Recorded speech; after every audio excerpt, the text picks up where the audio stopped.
அதாவது விருதுநகர் மாவட்டம் ராஜபாளையம் தாலுகாவிற்கு உட்பட்ட சேத்தூர் பகுதியில் அமைந்திருக்கக்கூடியது 5 கடை பஜார். சுமார் 3000க்கும் மேற்பட்ட குடியிருப்பு இந்த பகுதியில் உள்ளது. இந்த பகுதியில் மது மற்றும் கஞ்சா விற்பனை, போதை வஸ்துக்கள் எந்நேரம் கிடைப்பதாகவும் இது தொடர்பாக சமூக ஒரு செயல் நடைபெறுவதாக அப்பகுதி பொதுமக்கள் குற்றம் சாட்டி வருகின்றனர். இது தொடர்பாக நடவடிக்கை எடுக்க வேண்டும் என தரப்பில் காவல்துறை தரப்பில் பலமுறை மனுக்கள் கொடுக்கப்பட்டுள்ளதாகவும் தெரிவிக்கப்படுகிறது. இந்த நிலையில் கடந்த தீபாவளி தினத்தன்று அதே பகுதியில் இருந்த தொடக்கப்பள்ளியில் அப்பகுதியைச் சேர்ந்த சிறுவர்கள் பட்டாசு வெடிவெடித்து கொண்டாடி இருக்கிறார்கள். அப்போது அங்கு வந்த மது மற்றும் கஞ்சா போதையில் இருந்த நபர்கள் அவர்களை கடுமையாக தாக்கியிருக்கிறார்கள். இது தொடர்பாக அப்பகுதியில் புகார் அளித்த நிலையில் காவல்துறையினர் அவர்களை கைது செய்து மறுநாளே விடுவிக்கப்பட்டதாக கூறப்படுகிறது. இந்த நிலையில் காவல்துறையிலிருந்து வெளியில் வந்த அவர்கள் நேற்று இரவு அவர்களது குடும்பத்தில் குறிப்பாக 5 சிறுவர்கள் வீட்டில் கதவை உடைத்து மற்றும் பொருட்களை சேதப்படுத்தியதாக கூறப்படுகிறது. உடனடியாக காவல்துறைக்கு தகவல் தெரிவித்த அடிப்படையில் நாங்கள் நடவடிக்கை எடுக்கிறோம் என காவல்துறை தெரிவிக்கப்பட்டிருக்கிறது. ஆனால் எந்தவித நடவடிக்கையும் எடுக்கப்படும் என கூறி தொடர்ந்து இந்த செயல் நடைபெற்று வருவதாகவும் அடிவாள் மற்றும் கம்புகளால் தாக்கப்பட்டும் எந்த நடவடிக்கை எடுக்கப்படாத காரணமாக தற்போது சேத்தூர் பகுதியில் சாலை மறியலில் ஈடுபட்டார்கள். தொடர்ந்து சாலை மறியலில் ஈடுபட்ட நபர்களை காவல்துறையினர் குண்டுகட்டாக தூக்கில் செல்லும் காட்சிகள் நம்மால் பார்க்க முடிகிறது. இது தொடர்பாக மாவட்ட காவல் கண்காணிப்பாளர் சம்பவத்துக்கு விரைந்திருக்கிறார். தொடர்ந்து அங்கு ஒரு பதட்டமான சூழ்நிலை காணப்படுகிறது. ரிஜி,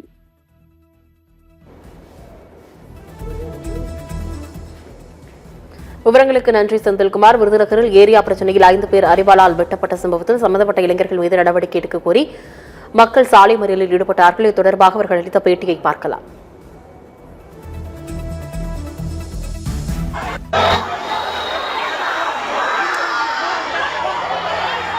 நைட் 9 மணிக்கு அடிச்சாருங்க. நாங்க ஆஸ்பத்திரி போயிட்டு 12 மணிக்கு இது போலீஸ் ஸ்டேஷன்ல போய் கம்ப்ளைண்ட் கொடுத்தோம்.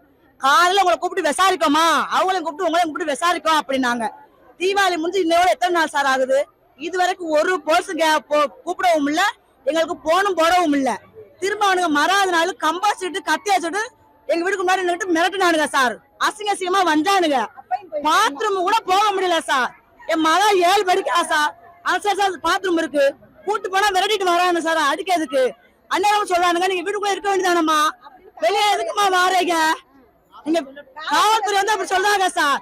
நீங்க வீட்டுக்குள்ள இருக்க வேண்டியதானம்மா, வெளியே எதுக்குமா வாரீங்க? அவங்க அப்படி வாரானுங்க தெரியுதுலம்மா, வீட்டுக்குள்ள இருங்கம்மா.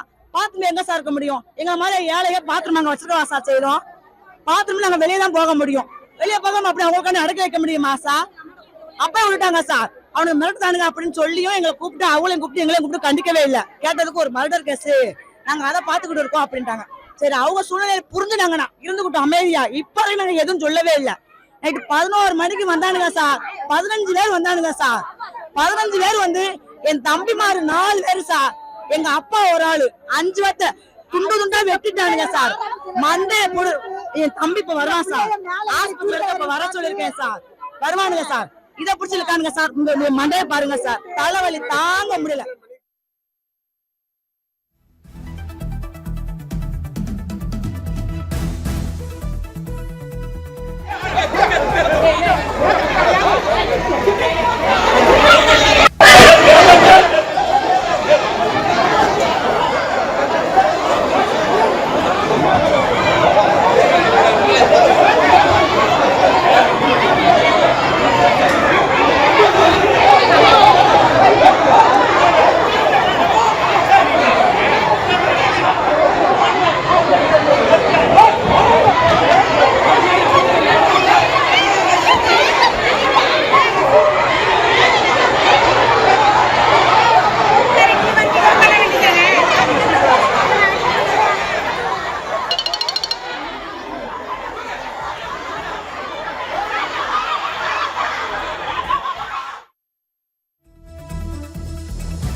விருதுநகரில் ஏரியா பிரச்சனையில் 5 பேர் அறிவாளால் வெட்டப்பட்ட சம்பவத்தில் சம்பந்தப்பட்ட இளைஞர்கள் மீது நடவடிக்கை எடுக்க வலியுறுத்தி மக்கள் சாலை மறியல் போராட்டத்தில் ஈடுபட்டார்கள். இது தொடர்பாக மக்கள் அளித்த பேட்டியை பார்த்தும் போராட்டக்காரர்களுக்கும் போலீசாருக்கும் இடையே தள்ளுமுள்ளானது ஏற்பட்டிருக்கிறது. விவரங்களை செய்தியாளர் செந்தில்குமார் வழங்கியதை கேட்டோம்.